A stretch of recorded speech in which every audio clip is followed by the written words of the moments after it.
Despite being the capital of California, Sacramento is largely overlooked as a tourist destination in favor of the larger cities along the coast. However, with numerous state museums, beautiful historical federal buildings, and a vibrant cultural heritage, there are more than enough reasons to visit. As one of the fastest-growing cities in California, new attractions and facilities are springing up all the time. Even returning visitors will be sure to find plenty to keep them entertained.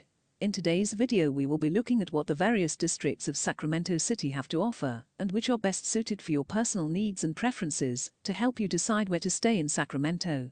I will start off in downtown Sacramento, the heart of the city.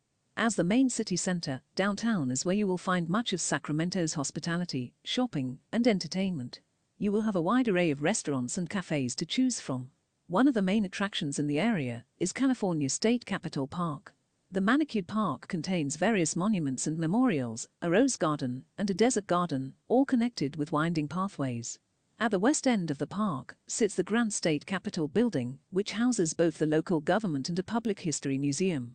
Old Town Sacramento, also simply known as Old Sacramento, is a long thin area of downtown that stretches along the Sacramento River.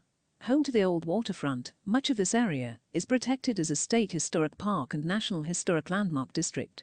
If you love history and are looking to surround yourself with preserved buildings, many of which have been converted into museums, this is the neighborhood for you. Just walking through the cobbled streets and alleys is an experience in itself. You can opt to explore them by yourself, or take a guided walking tour to learn more about the area's history. Alternatively, treat yourself to a horse-drawn carriage ride to really soak in the atmosphere. Immediately east of downtown is the district of Midtown.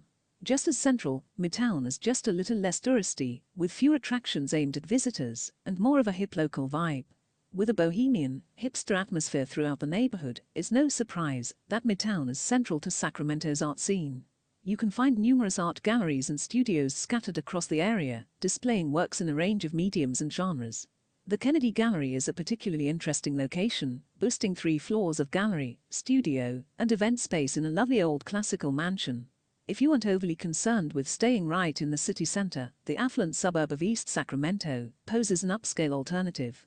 Immediately east of Midtown, you still won't be terribly far from the attractions of downtown, but you will be able to stay away from the crowds if you prefer.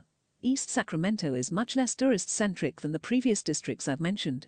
Full of public parks hosting local events and small concerts, small boutique stores, and independent cafes and restaurants, this is a distinctly local community, despite being so close to the city center. By now you will probably agree that Sacramento is a fascinating city with tons to offer tourists, and be feeling more familiar with what exactly the various neighborhoods have to offer. You should have a good idea of exactly where to stay in Sacramento. All that's left to do is book your accommodation and start looking forward to your trip.